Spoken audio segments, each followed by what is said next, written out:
हाँ जी स्टूडेंट्स, अब हम शुरू करेंगे मैट्रिसेस।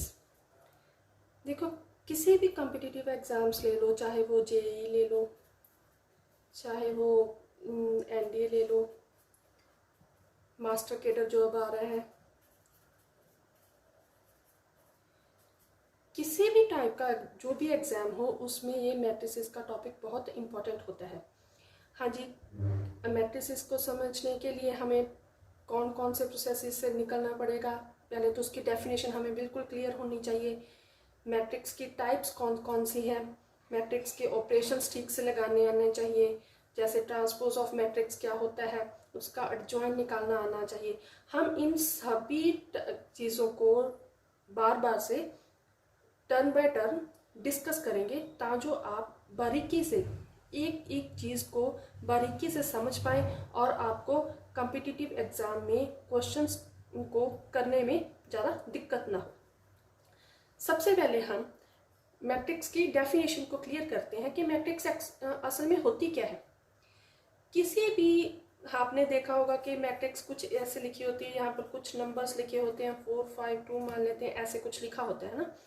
अगर किसी भी नंबर्स को हम ऐसे रोज में, ठीक है, या फिर और ऐसे कॉलम्स में रिप्रेजेंट कर पाए तो उन जो नंबर्स का जो भी जो स्ट्रक्चर बनता है उसको हम क्या बोलते हैं, मैट्रिक्स।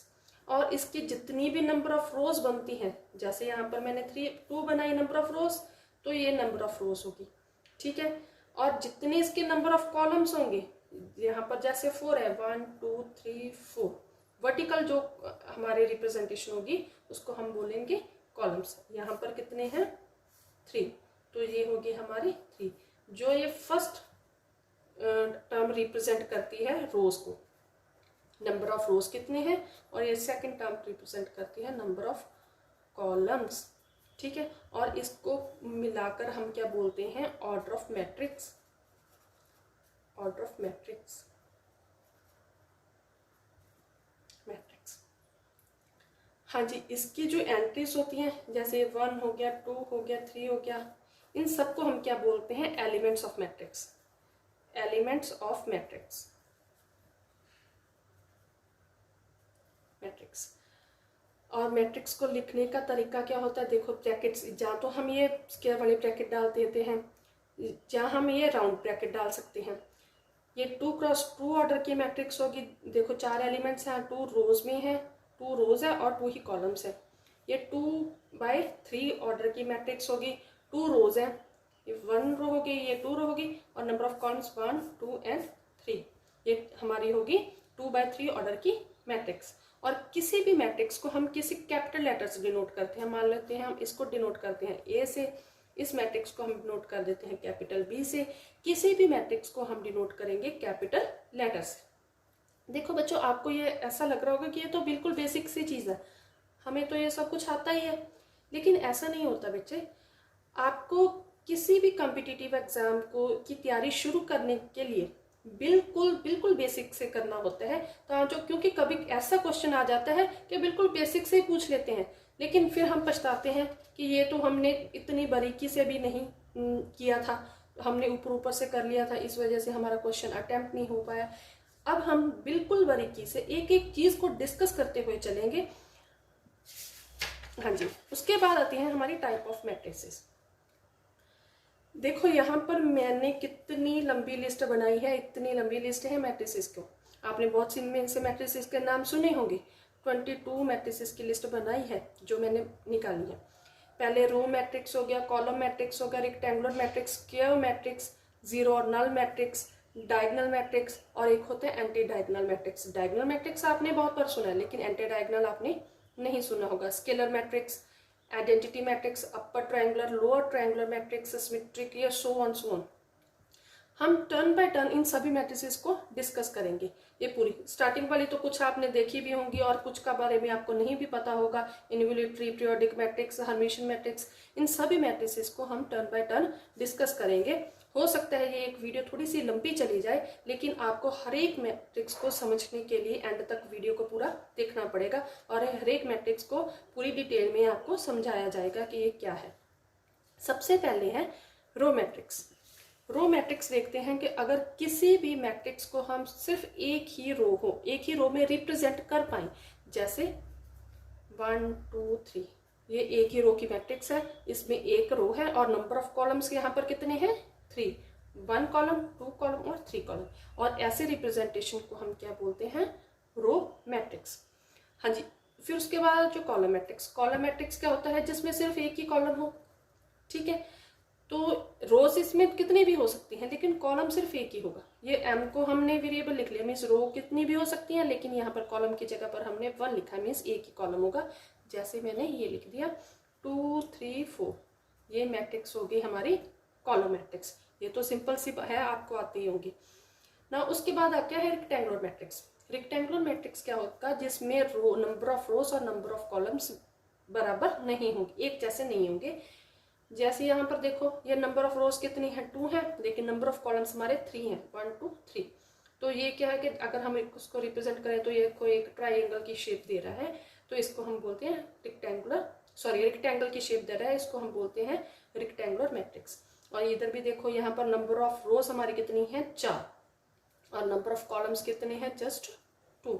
तो ये हो गया हमारी रेक्टेंगुलर रिप्रेजेंटेशन, जिसमें number of rows not equals to होंगे number of columns, means m not equals to n होगा। नेक्स्ट आ गया हमारी स्क्वायर मैट्रिक्स। ये इंपॉर्टेंट है। स्क्वायर ऑफ मैट्रिक्स क्या होती है, जिसमें नंबर ऑफ रोज और नंबर ऑफ कॉलम्स ये बराबर होते हैं, means m equals to n होता है। यहाँ पर देखो, यहाँ पर नंबर ऑफ रोज कितनी है हमारे पास 1 2, और नंबर ऑफ कॉलम्स कितने हैं 1 2। Number of rows equals to number of columns, और ये 3 by 3 ऑर्डर की मैट्रिक्स होगी। यहाँ पर नंबर ऑफ रोज 1 2 3 और यहाँ पर number of columns 1 2 3। Number of रोज भी हमारे 3 है और नंबर ऑफ कॉलम्स भी हमारे 3 है, और इस मैट्रिक्स का ऑर्डर हो गया 3 और इस मैट्रिक्स का ऑर्डर हो गया 2। हाँ जी, उसके बाद आता है जीरो मैट्रिक्स और नल मैट्रिक्स। जीरो मैट्रिक्स और नल मैट्रिक्स क्या होती है, ये चाहे कितने भी ऑर्डर की हो, लेकिन उसकी सारी एलिमेंट्स, जहाँ बोलो एंट्रीज, वो हमारे पास क्या होनी चाहिए 0 0 0 ही होनी चाहिए, 0 के अलावा कुछ नहीं होनी चाहिए। इस ऐसे मैट्रिक्स को हम क्या बोलेंगे, जीरो मैट्रिक्स और नल मैट्रिक्स बोलेंगे। देन उसके बाद आती है डायगोनल मैट्रिक्स। डायगोनल मैट्रिक्स, इसके लिए क्या होना चाहिए, सबसे पहले तो ये एक स्क्वायर मैट्रिक्स ही होनी चाहिए, स्क्वायर मैट्रिक्स के अलावा ये और कुछ नहीं होना चाहिए, ठीक है जी। फिर क्या होना चाहिए, जो एक डायगोनली एलिमेंट्स हों वहां पर तो ये एलिमेंट्स नॉन जीरो हों, लेकिन उसको छोड़कर बाकी सब जगह पर ये क्या होना चाहिए, जीरो एलिमेंट्स होने चाहिए। मीन्स AIJ, अगर देखो इसका क्या मतलब है, ये हमारा A11 A12 A13 A21 A22 A23 A31 A32 और A33। देखो ये 1 1 है, ये 2 2 है, ये 3 3 है। डायगोनल एलिमेंट्स तो I equals to J, I और J ये जब दोनों सेम है, मीन्स A1 1 है, A2 2 है, A3 3 है, तब तो ये हमारी वैल्यूज क्या है, नॉन जीरो होनी चाहिए, ठीक है। लेकिन जब यहाँ 1 2 1 3 है, 2 3 है, 2 1 है, 3 1 है, 3 2, और जब I not equals to J है, तब क्या होनी चाहिए, हमारी वैल्यूज होनी चाहिए 0, ठीक है। और जो हमारा ये डायगोनल है, जहाँ पर हमारी वैल्यूज नॉन जीरो होती हैं, इसको हम क्या बोलते हैं, प्रिंसिपल डायगोनल बोलते हैं इसको, ठीक है जी। हाँ जी, ये डायगोनल मैट्रिक्स तो फिर भी आपने कभी सुनी है, लेकिन ये एंटी डायगोनल मैट्रिक्स बहुत कम यूज करते हैं। ये एंटी डायगोनल मैट्रिक्स क्या है, एंटी डायगोनल मैट्रिक्स भी एक डायगोनल मैट्रिक्स ही है, लेकिन इसका डायगोनल क्या है, दूसरी तरफ होता है। जैसे ये मैंने बना दी मैट्रिक्स, तो ऐसी मैट्रिक्स को हम, ये डायगोनल हमारा इस तरफ है, तो ऐसी मैट्रिक्स को हम क्या बोलते हैं, एंटी डायगोनल मैट्रिक्स। देखो ये आपने कम सुना होगा, और ऐसी नई बातें आप सुनना चाहते हो तो ये आप वीडियो को एंड तक जरूर सुनते रहना। हाँ जी, उसके बाद है सेवंथ मैट्रिक्स है स्केलर मैट्रिक्स। स्केलर मैट्रिक्स को क्या होती है, पहली बात तो ये एक डायगोनल मैट्रिक्स होनी चाहिए, और डायगोनल मैट्रिक्स के लिए क्या होना चाहिए, वो एक स्क्वायर होनी चाहिए। स्क्वायर मैट्रिक्स मीन्स ये scalar matrix, square matrix plus क्या होनी चाहिए, डायगोनल मैट्रिक्स। दो बातें इसमें ये कंपल्सरी हैं, ये स्क्वायर मैट्रिक्स भी होनी चाहिए, डायगोनल मैट्रिक्स भी होनी चाहिए। और स्केलर मैट्रिक्स तब होगी जब उसके डायगोनल जो प्रिंसिपल डायगोनल एलिमेंट्स के वो सेम हो, सभी के सभी। जैसे ये 1 है और 1 है, ये 2 है, 2 है, 2 है, ठीक है। और यहाँ पर तो एक ही एलिमेंट है ना, जब किसी भी मैट्रिक्स में एक ही एलिमेंट होगा तो वो स्केलर मैट्रिक्स तो होगी ही होगी। तो अब समझ में आ गया, प्रिंसिपल डायगोनल के जो सभी के सभी एलिमेंट्स हो वो अगर सेम है, ठीक है जी, तो वो क्या स्केलर मैट्रिक्स होगी। जैसे मैं ये लिख देती हूँ, ये भी स्केलर मैट्रिक्स है, और ये आइडेंटिटी मैट्रिक्स है, ये भी तो एक स्केलर मैट्रिक्स है, ठीक है जी। और स्केलर मैट्रिक्स के क्वेश्चंस आ जाते हैं एग्जाम में, स्टूडेंट्स ने ये कम सुनी होती है, स्केलर मैट्रिक्स क्या होती है। हाँ जी, उसके बाद आ जाओ आइडेंटिटी मैट्रिक्स। ये special type of diagonal matrix है, और इस स्केलर मैट्रिक्स की भी स्पेशल टाइप है देखा जाए तो। हाँ जी, डायगोनल मैट्रिक्स के जब डायगोनल एलिमेंट्स हमेशा 1 1 ही हो तो उसको क्या बोलते हैं, आइडेंटिटी मैट्रिक्स बोलते हैं। उसके बाद आ जाओ upper triangular matrix. Upper triangular matrix क्या होने, पहली बात तो ये स्क्वायर ही होनी चाहिए, ठीक है। अपर ट्रायंगल क्या, ये प्रिंसिपल डायगोनल के बाद ऊपर ऊपर वाले सारे के सारे एलिमेंट्स वो हमारे नॉन जीरो हो, लेकिन उसके नीचे क्या हो, हमारा जीरो। अपर ट्रायंगल देखो, ऊपर मैंने ड्रा किया तो एक ट्रायंगल की शेप दे रहा है, ठीक है जी, ट्रायंगल की शेप दे रहा है। तो ये अपर की तरफ ये ट्रायंगल बन रहा है, तो वहां से याद रखना आपने, ये अपर ट्रायंगल मीन्स अपर की तरफ, ऊपर की तरफ ये ट्रायंगल बने, ठीक है। तो ऐसी ट्रायंगल को हम क्या बोलते हैं, मैट्रिक्स को क्या बोलते हैं, अपर ट्रायंगुलर मैट्रिक्स। ये 3x3 ऑर्डर की है और ये 2x2 ऑर्डर की है। सिमिलरली लोअर ट्रायंगुलर मैट्रिक्स के लिए भी स्क्वायर मैट्रिक्स तो जरूरी है। और अब उसकी जो मैट्रिक्स है ट्रायंगल हमारे नीचे, ठीक है जी, ये प्रिंसिपल डायगोनल के नीचे नीचे जितने भी एलिमेंट्स होंगे वो हमारे नॉन जीरो हों और उसके ऊपर वाले सारे एलिमेंट्स हमारे जीरो बन जाए, तो ऐसी मैट्रिक्स को हम क्या बोलते हैं, लोअर ट्रायंगुलर मैट्रिक्स। ये 3x3 ऑर्डर की और ये 2x2 ऑर्डर की मैट्रिक्स है। हाँ जी, देखो स्टूडेंट्स, मैंने टोटल लिस्ट बनाई थी यहाँ पर 22 मैट्रिसेस की, ठीक है। उसमें से हम ये 10 मैट्रिक्स को डिस्कस कर चुके हैं, क्योंकि इनके लिए जस्ट ये सिंपल सी टाइप्स थी।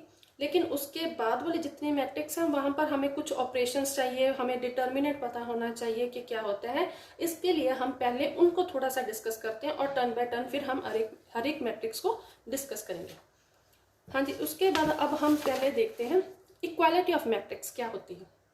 इक्वालिटी ऑफ मैट्रिक्स के लिए मीन्स दो मैट्रिक्स सेम हम कैसे कब बोलेंगे, दो मैट्रिक्स सेम तब होगी, पहले बात तो उनका ऑर्डर सेम होना चाहिए।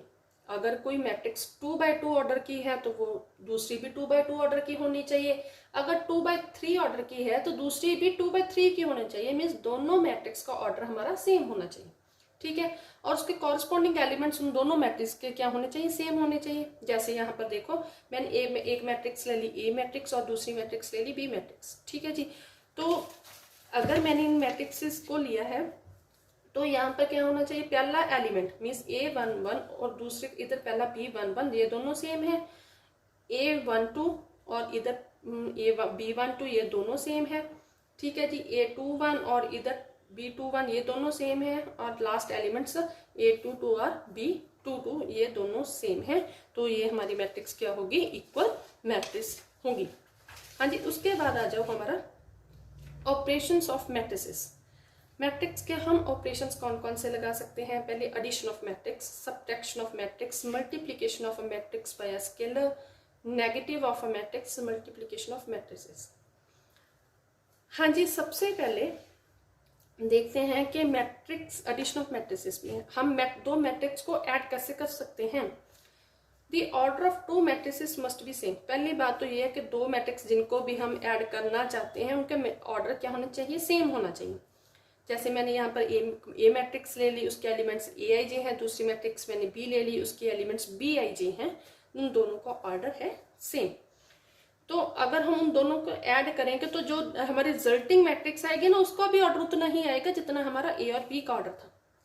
जैसे हम ये एग्जाम्पल करते हैं, A मैट्रिक्स है हमारी 2 रोज है और 3 कॉलम्स है, ठीक है जी। B मैट्रिक्स क्या है, 2 रोज और 3 कॉलम्स है। क्लियर। इन दोनों को ऐड किया, फर्स्ट एलिमेंट से यहाँ से 1 लिया और इधर से भी मैंने 1 लिया, 1 + 1। फर्स्ट को एलिमेंट्स मीन्स कॉरस्पॉन्डिंग एलिमेंट्स को हमने ऐड करना होता है। यहाँ से मैंने 2 लिया और यहाँ पर 2, 2 + 2, 3 लिया इधर से और इधर से 1 लिया, 3 + 1। यहाँ से 1 लिया और इधर से 3 लिया, 1 + 3, 1 लिया और इधर से 2 लिया, 1 + 2, 1 लिया और इधर से 1 लिया, 1 + 1। इन सभी को ऐड कर दिया, मेरे पास रिजल्ट आ गया दिस वन। तो ये हमारी सेम ऑर्डर की मैट्रिक्स आ गई 2/3 ऑर्डर की। हाँ जी, उसके बाद हम देखते हैं कोई दो मैट्रिक्स को हम सब्ट्रैक्ट कैसे करते हैं। ये बिल्कुल एडिशन की टाइप जैसा ही है, बस जस्ट क्या है, दो मैट्रिसेस में हमने क्या है, ये सब्ट्रैक्शन का साइन डालना है और पहली एलिमेंट में से ये पहला एलिमेंट माइनस करना है, यहाँ से इस 2 में से 1 को माइनस करना है, 2 में से 0 को माइनस करना है और 1 में से 1 को माइनस करना है। हाँ जी, उसके बाद आता है matrix of a multiplication of a matrix by a scalar. Scalar क्या होता है? स्केलर कोई भी एक रियल नंबर होता है, रियल नंबर हो सकता है, कोई कॉम्प्लेक्स नंबर हो सकता है, कुछ भी हो सकता है। Matrix can be any order, can be of any order. ये यहाँ पर ये नहीं है कि वो हमारी स्केलर मैट्रिक्स ही, यहाँ पर कोई किसी भी ऑर्डर की मैट्रिक्स हो सकती है। ठीक है जी। तो जैसे हमारे पास मैट्रिक्स ए है, के हमारे पास कोई भी स्केलर नंबर है, देन के को हम ए के साथ मल्टीप्लाई करेंगे तो उसके हर एक एलिमेंट के साथ के को मल्टीप्लाई कर देंगे। जैसे ए मैट्रिक्स हमारी थी 1 2 1 3 2 1 और के की वैल्यू है 2, देन 2a मीन्स ए मैट्रिक्स के साथ हमने स्केलर 2 को मल्टीप्लाई करना है। तो कैसे करेंगे? 2 को ए के साथ मल्टीप्लाई करना है, तो हर एक एलिमेंट के साथ हम 2 मल्टीप्लाई करेंगे, या 1 × 2, फिर 2 × 2, 2 × 1, 3 × 2, 2 × 2, 2 × 1। तो इनका आंसर ये आ गया। तो ये भी उतने ही ऑर्डर की मैट्रिक्स आएगी जितने ऑर्डर की हमारे पास पहले थी मैट्रिक्स। देन उसके बाद आता है नेगेटिव ऑफ अ मैट्रिक्स। हाँ जी, नेगेटिव ऑफ अ मैट्रिक्स में के लिए हम क्या करेंगे? अगर ए मैट्रिक्स है हमारे पास, ठीक है जी, तो उसका नेगेटिव -a क्या होगा? ए मैट्रिक्स के हर एक एलिमेंट्स के साथ हम माइनस मल्टीप्लाई कर देंगे। तो ऐसे मैट्रिक्स को हम क्या बोलेंगे? नेगेटिव ऑफ मैट्रिक्स बोलेंगे। जहाँ ये हमारा ऑपरेशन हो गया नेगेटिव ऑफ अ मैट्रिक्स का। ठीक है जी। उसके बाद आता है हमारा 5th operation, multiplication of matrices. It's very important. ये मल्टीप्लीकेशन ही सबसे इंपॉर्टेंट होता है। ठीक है जी। पहले हमारे पास ये ए मैट्रिक्स है, बी मैट्रिक्स है, ठीक है। ये बात आप समझो, अगर कोई दो मैट्रिसेस को मल्टीप्लाई करना है तो पहली मैट्रिक्स, जैसे ये ए मैट्रिक्स है, इसके जो नंबर ऑफ कॉलम्स है मीन्स ये 3, और बी मैट्रिक्स है जो दूसरे नंबर पर है मैट्रिक्स, उसके जो नंबर ऑफ रोज हैं ये दोनों सेम होने चाहिए। अगर ऐसा होता है तभी मैट्रिक्स मल्टीप्लिकेशन पॉसिबल है, अदरवाइज आप मैट्रिक्स मल्टीप्लाई नहीं कर सकते। मैं दोबारा रिपीट कर रही हूँ, अगर ये ए मैट्रिक्स है, ठीक है, पहले नंबर पे, पहली बात तो ये समझना कि a × b ही लिखना है, b × a नहीं लिख सकते। ये हम बाद में समझ लेंगे क्यों नहीं लिख सकते। ये ए मैट्रिक्स है, इसका ऑर्डर कितना है? 2 × 3, 2/3, ठीक है जी। और ये बी मैट्रिक्स है, इसका ऑर्डर कितना है? 3/4। तो पहली मैट्रिक्स का ये नंबर ऑफ कॉलम्स और ये दूसरी मैट्रिक्स का नंबर ऑफ रोज, ये दोनों सेम होने चाहिए। अगर ये सेम है तभी मैट्रिक्स मल्टीप्लिकेशन पॉसिबल है। अगर ये सेम नहीं आते तो हमारी मैट्रिक्स मल्टीप्लिकेशन हो ही नहीं सकती। ठीक है। अगर अच्छा चलो ठीक है, हम मैट्रिक्स मल्टीप्लाई तो कर लिया, लेकिन जो रिजल्टिंग मैट्रिक्स आएगी उसका ऑर्डर क्या होगा? 2/4 होगा। ये बात याद रखना, ये क्वेश्चन में पेपर में आ जाता है। दो मैट्रिक्स को मल्टीप्लाई करने पर उन जो नई मैट्रिक्स बनेगी उसका ऑर्डर कितना होगा? पहले मैट्रिक्स के नंबर ऑफ रोज और दूसरी मैट्रिक्स के नंबर ऑफ कॉलम्स। ठीक है जी, 2/4। हाँ जी, ये ए मैट्रिक्स है और हमने ये बी मैट्रिक्स है। तो हम पहले अब ये सीख लेते हैं हम दोनों मैट्रिक्स को मल्टीप्लाई कैसे करना है। ये ए मैट्रिक्स है, ये बी मैट्रिक्स है, 1 2 2 1, ठीक है जी। 1 2 2 2 1 1। तो हमने मैट्रिक्स को मल्टीप्लाई कैसे करना होता है? ये हमारे 2/2 की है और ये 2/3 की है। देखो ये इसके नंबर ऑफ कॉलम्स और इसके नंबर ऑफ रोज दोनों सेम है, तो ये मैट्रिक्स मल्टीप्लाई तो हम कर सकते हैं। तो क्या करना होता है, इसकी पहली रो के एलिमेंट्स को इसके पहले कॉलम के एलिमेंट्स से मल्टीप्लाई करना होता है 1 बाय 1। पहले एलिमेंट को पहले एलिमेंट के साथ, दूसरे एलिमेंट को दूसरे एलिमेंट के साथ, उन दोनों को प्लस करना। 1 इंटू 1 प्लस 2 इंटू 2, ठीक है। 1 इंटू 1 प्लस 2 इंटू 2। फिर पहले रो को दूसरे कॉलम के साथ 1 into 2 plus 2 into 1, 1 into 2 plus 2 into 1। फिर पहले रो को लास्ट कॉलम में 1 इंटू 2 प्लस 2 इंटू 1। फिर सेकेंड रो को फर्स्ट कॉलम से 2 into 1 plus 1 into 2। Second row को सेकेंड कॉलम से 2 into 2 plus 1 into 2। Second row को सेकेंड कॉलम से लास्ट कॉलम से 2 इंटू 2 प्लस 1 इंटू 1, ठीक है जी। तो ये देखते क्या आ गया, 1 प्लस 4 मीन्स 5। यह क्या आ गया, 2 प्लस 2 4। ये क्या आ गया, 2 plus 2 4, 2 plus 2 4।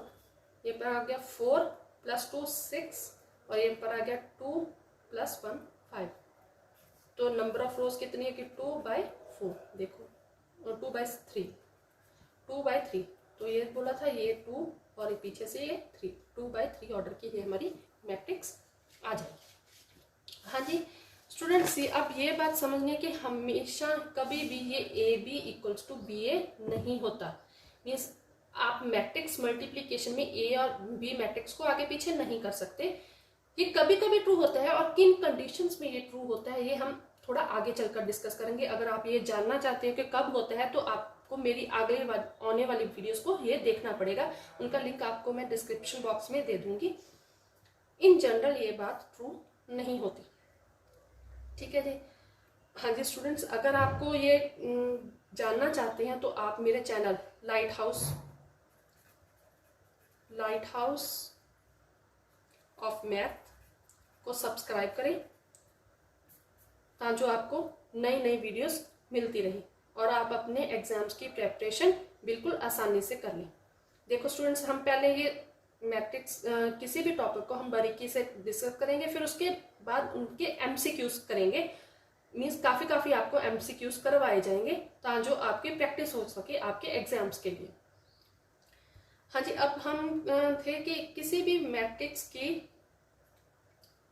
Multiplication A B equals to B A कभी कभी हो सकती है, कब हो सकती है, किन कंडीशंस में हो सकती है, वो हम बात डिस्कस करेंगे।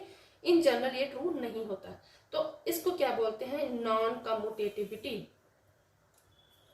मीन्स मैट्रिक्स मल्टीप्लिकेशन क्या होती है, वो नॉन कम्यूटेटिव होती है।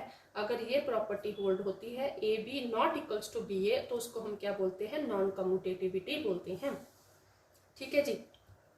हाँ जी, उसके बाद है जो transpose of a matrix. Transpose of a matrix क्या होता है, जैसे हमारे पास ये एक मैट्रिक्स लिख ली मैंने, ये मैट्रिक्स लिख ली, ये इसका ऑर्डर किया है 2 रोज और 3 कॉलम्स ने, ठीक है।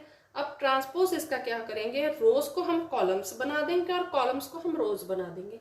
कैसे, ये मेरे पास पहली रो है, ठीक है जी, इसको मैं इधर लिखती हूँ, ये ट्रांसपोज 1 2 1। ये दूसरी रो है, इसको मैं कॉलम बनाऊंगी 3 2 1।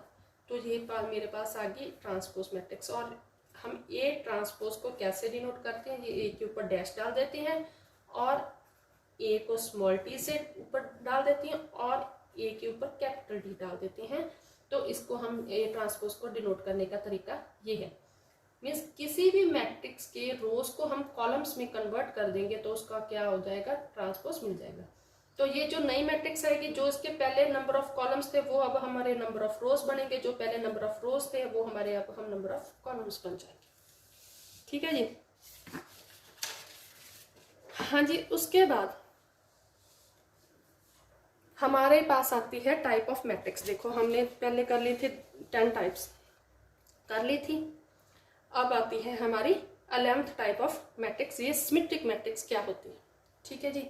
उसके बाद ये और भी मैट्रिक्स पढ़ी हैं आपने। अगर सभी मैट्रिक्स के बारे में जानना चाहते हैं कि ये क्या क्या होती हैं, इनको थॉरली स्टडी करना चाहते हैं, तो आप एंड तक ये वीडियो को देखते रहना। सिमेट्रिक मैट्रिक्स, सिमेट्रिक मैट्रिक्स के लिए क्या होता है, जब हमारा ए और ए ट्रांसपोज दोनों ही बराबर हो जाए। पहली बात तो सिमेट्रिक मैट्रिक्स के लिए स्क्वायर मैट्रिक्स होना जरूरी है, अगर वो स्क्वायर मैट्रिक्स नहीं है तो ये सिमेट्रिक मैट्रिक्स नहीं हो सकती। ठीक है जी। तो ये देखो, जैसे मैंने ये सिमेट्रिक मैट्रिक्स लिख ली। पहली बात तो सिमेट्रिक मैट्रिक्स के लिए एक चीज और ध्यान में दो, ये यहाँ पर ये जो एंट्री होती है वो इस एंट्री के बराबर होती है, ये एंट्री इसके बराबर होती है। ये जो इधर है यहाँ पर एंट्री हो 3 और 3, ये दो एंट्रीज बिल्कुल सेम होती हैं सिमेट्रिक मैट्रिक्स में। यहाँ पर जो एंट्री होती है वो इस एंट्री के सेम होती है सिमेट्रिक मैट्रिक्स में। ठीक है। अब हम अगर ए का ट्रांसपोज लेंगे तो वो बिल्कुल ए ही आएगा। देखो मैंने ये फर्स्ट रो है, फर्स्ट रो को मैं फर्स्ट कॉलम में लिखा, कॉलम बनाकर लिखा। सेकंड रो है 2 4 5, इसको मैंने कॉलम में लिखा 2 4 5। थर्ड रो है 3 5 6, इसको मैंने कॉलम बनाकर लिखा 3 5 6। देखा जाए तो ये हमारी ए मैट्रिक्स से तो आ गई, 1 2 3 2 4 5 3 5 6 इक्वल्स टू ए मैट्रिक्स आ गई। तो ऐसे मैट्रिक्स को हम क्या बोलते हैं, सिमेट्रिक मैट्रिक्स, जहां पर ए इक्वल्स टू ए ट्रांसपोज होता है और ये कॉरस्पॉन्डिंग जो मैंने एंट्रीज बताई हैं 2 इक्वल्स टू 2 होगा। यहाँ पर जो जिस जिस प्लेस पर जो जो मैंने बताया है वही वही हमारा हमेशा सेव होना चाहिए। हाँ जी। उसके बाद आता है skew symmetric matrix. Symmetric matrix के लिए भी ये जरूरी है कि वो स्क्वायर मैट्रिक्स ही होनी चाहिए। अगर वो स्क्वायर मैट्रिक्स नहीं है तो बच्चे वो क्या है, स्क्यू सिमेट्रिक मैट्रिक्स नहीं बन सकती। अब उसके लिए कंडीशन क्या है, A transpose equals to minus of A. ठीक है जी। हाँ जी। तो एक और बात है स्क्यू सिमेट्रिक मैट्रिक्स के लिए, इसके जो डायगोनल एलिमेंट्स होते हैं ना, जैसे जो प्रिंसिपल डायगोनल के एलिमेंट्स हैं, ये हमेशा क्या होंगे, 0 होंगे। ठीक है जी। और अब देखो सिमेट्रिक में तो ये एलिमेंट और ये एलिमेंट सेम था, लेकिन यहाँ पर ये दोनों एक दूसरे के क्या होंगे, नेगेटिव होंगे। ये 1 है और ये -1 है, ये 2 है और यहाँ पर -2 है, उस 2 का नेगेटिव। यहाँ पर 4 है तो यहाँ पर क्या होगा, -4, मीन्स 4 का -4 नेगेटिव। ठीक है जी।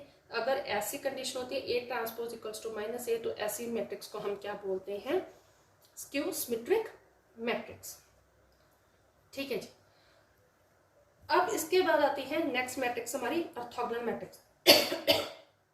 सॉरी, इसमें क्या होता है कि अगर A into A transpose equals to identity matrix है, equals to A transpose into A, means A transpose और ए को हम आगे पीछे मल्टीप्लाई कर सकते हैं और वो इक्वल्स टू मैट्रिक्स आइडेंटिटी के आए, तो उसको हम क्या बोलते हैं, ऑर्थोगोनल मैट्रिक्स बोलते हैं।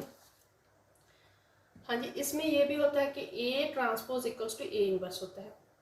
जैसे ये देखो, ये ए इंटू ए ट्रांसपोज है इक्वल्स टू आई है। ठीक है जी। तो ये ए ट्रांसपोज प्री मल्टीप्लाई कर देते हैं हम ए ट्रांसपोज ए इनवर्स से, प्री मल्टीप्लाई कर दिया मैंने ए इनवर्स से, तो ये A transpose equals to A inverse. Orthogonal matrix में अगर हमने ए का इनवर्स निकालना हो तो जस्ट उसका ट्रांसपोज ले लो। ये ट्रिक है, छोटा सा एमसीक्यूज में बड़ा हेल्पफुल होता है। अगर हमें किसी मैट्रिक्स का ये पता चल जाए कि वो ऑर्थोगोनल है, तो इनवर्स निकालना हो, पूछ लिया उन्होंने, तो इनवर्स निकालने के लिए तो हमें इतना लंबा काम करना पड़ता है, तो वो करने से हम बच जाएंगे। जस्ट हम उसका ट्रांसपोज ले लेंगे अगर हमें ये पता चल गया तो कि वो ऑर्थोगोनल मैट्रिक्स है। ठीक है जी। अब देखते हैं कि जैसे मैंने एग्जांपल ले लिया, ए मैट्रिक्स ले ली, cos alpha sine alpha minus of sine alpha and cos alpha. A transpose ले लिया, उसका cos alpha minus sine alpha cos alpha. ठीक है जी। अब इन दोनों को मल्टीप्लाई कर देना, तो देखो इक्वल्स टू आई आ गया। तो ऐसे मैट्रिक्स को हम क्या बोलते हैं, ऑर्थोगोनल मैट्रिक्स बोलते हैं। नाउ इसके बाद है हमारी ये सिंगुलर मैट्रिक्स। नेक्स्ट है हमारे सिंगुलर मैट्रिक्स क्या होती है, नॉन सिंगुलर मैट्रिक्स क्या होती है। सिंगुलर मैट्रिक्स और नॉन सिंगुलर मैट्रिक्स, इन मैट्रिसेस को जानने के लिए हमें पहले डिटर्मिनेंट का कंसेप्ट पता होना चाहिए कि ये डिटर्मिनेंट क्या होता है। डिटर्मिनेंट का चैप्टर हम आगे चलकर डिटेल में करेंगे, लेकिन यहाँ पर मैं आपको ब्रीफ में बता देती हूँ कि ये डिटर्मिनेंट क्या होता है। जैसे हमारे पास ये ए मैट्रिक्स है, इसका अगर डिटर्मिनेंट हमने निकालना हो तो क्या करेंगे, हम इसके माइनस निकालते हैं फर्स्ट रो और फर्स्ट कॉलम को छोड़कर जो ये बचता है, ठीक है। तो एक्सपेंड करेंगे 1 से, तो 1 इंटू इसका मल्टीपल 1 2 0 4, ठीक है जी। ये माइनस लगा के फिर हम सेकेंड रो और सेकेंड कॉलम को छोड़ेंगे, सॉरी फर्स्ट रो और सेकेंड कॉलम को छोड़ दिया, तो ये बन गया हमारे पास 3 2 1 4, 2 से एक्सपेंड किया है 3 2 1 4 प्लस, अब फर्स्ट रो और लास्ट कॉलम 1, फर्स्ट रो और लास्ट कॉलम को छोड़ेंगे 3 1 1 0 3 1 1 0,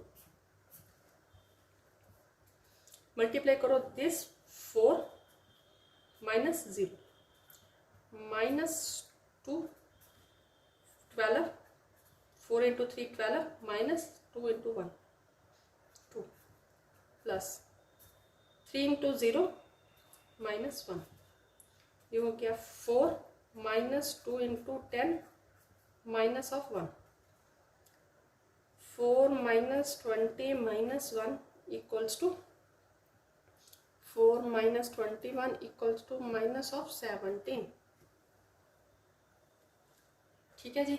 तो ये डिटर्मिनेंट, ये 3/3 ऑर्डर का मैंने निकाला है, ये थोड़ा सा मैंने फास्ट निकाल दिया, कोई बात नहीं। आप अपना आप मेरी नेक्स्ट वीडियो को देखना, वहाँ पर मैंने डिटर्मिनेंट को पूरी डिटेल में भी समझाया हुआ है कि डिटर्मिनेंट कैसे निकालना है, और वहाँ पर आपको डिटर्मिनेंट निकालने के शॉर्टकट मेथड को भी समझाया जाएगा कि डिटर्मिनेंट को आप शॉर्टकट मेथड से इजीली वे से कैसे निकाल सकते हैं। यहाँ पर ये सिंगुलर मैट्रिक्स को समझना था, इसलिए वजह से मैंने थोड़ा सा फास्ट कर दिया। हाँ जी, अब सिंगुलर मैट्रिक्स क्या होती है, अगर डिटर्मिनेंट की वैल्यू हमारे पास 0 आ जाए, किसी भी मैट्रिक्स का हमने डिटर्मिनेंट फाइंड किया और उसकी वैल्यू हमारे पास 0 आ गई, तो ऐसे मैट्रिक्स को हम क्या बोल देंगे, सिंगुलर मैट्रिक्स। अगर उसी मैट्रिक्स का डिटर्मिनेंट अगर नॉन जीरो आता है कि ऐसे मैट्रिक्स का, तो उसको हम नॉन सिंगुलर बोल देंगे। और ये बात हमेशा याद रखना कि जब डिटर्मिनेंट नॉन जीरो आ जाए तो उस मैट्रिक्स का हम इनवर्स निकाल सकते हैं। सिंगुलर मैट्रिक्स का इनवर्स हम कभी भी नहीं निकाल सकते, क्योंकि इनवर्स निकालने के लिए हमारे पास पहली प्रॉपर्टी यही होती है, पहली कंडीशन ये होती है कि मैट्रिक्स का डिटर्मिनेंट नॉट इक्वल्स टू 0 है। ठीक है जी, अब ये होगी हमारे 14th और 15th, ये सिंगुलर और नॉन सिंगुलर मैट्रिक्स भी हमारी कवर होगी। उसके बाद आती है हमारी आइडेम्पोटेंट मैट्रिक्स।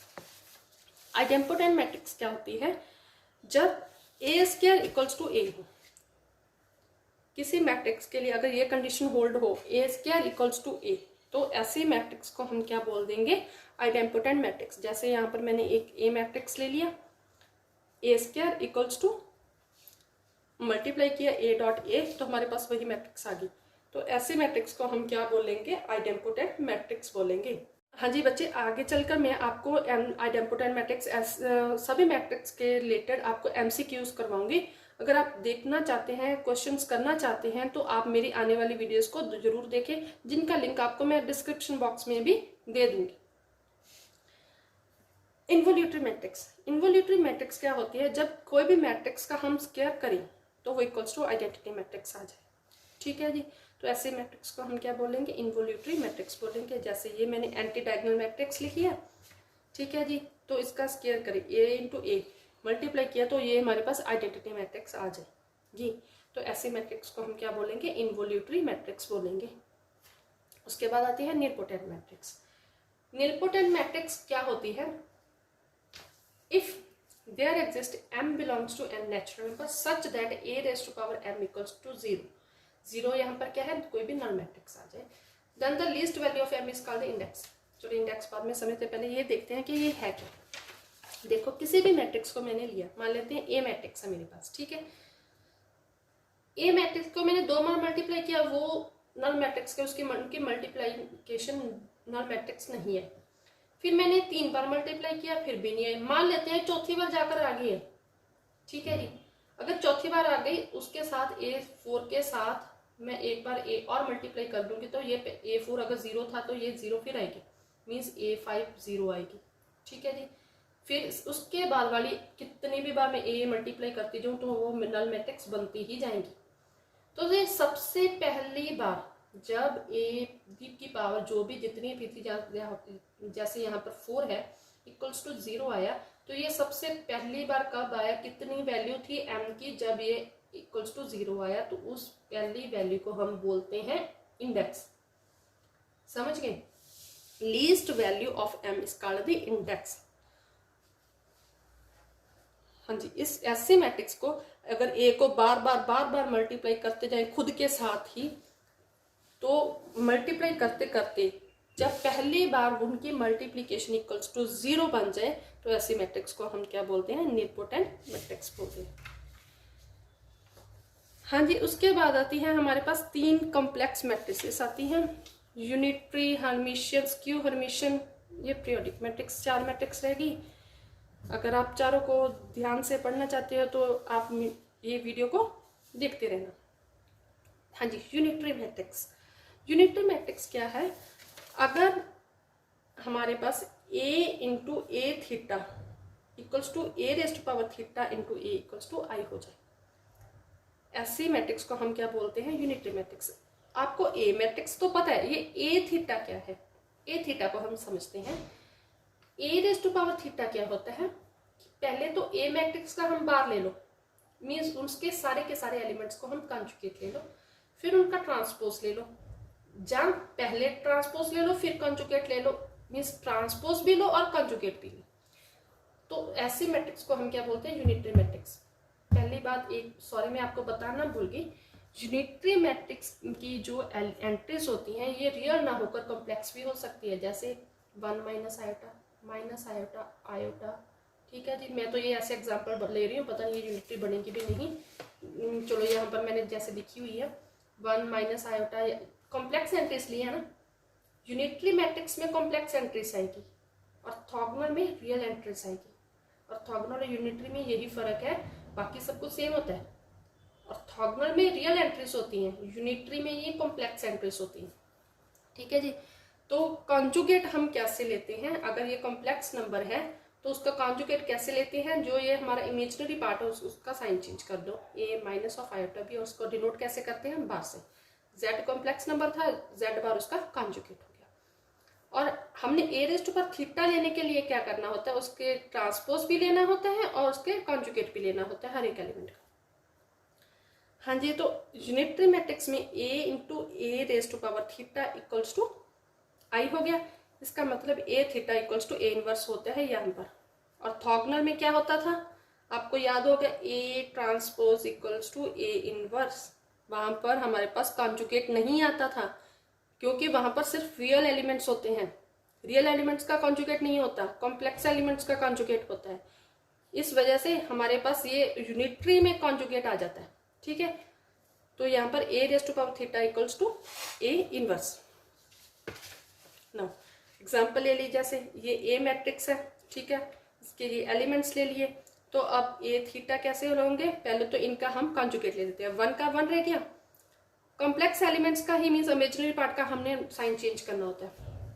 आयोटा का माइनस आयोटा, -1 माइनस आयोटा,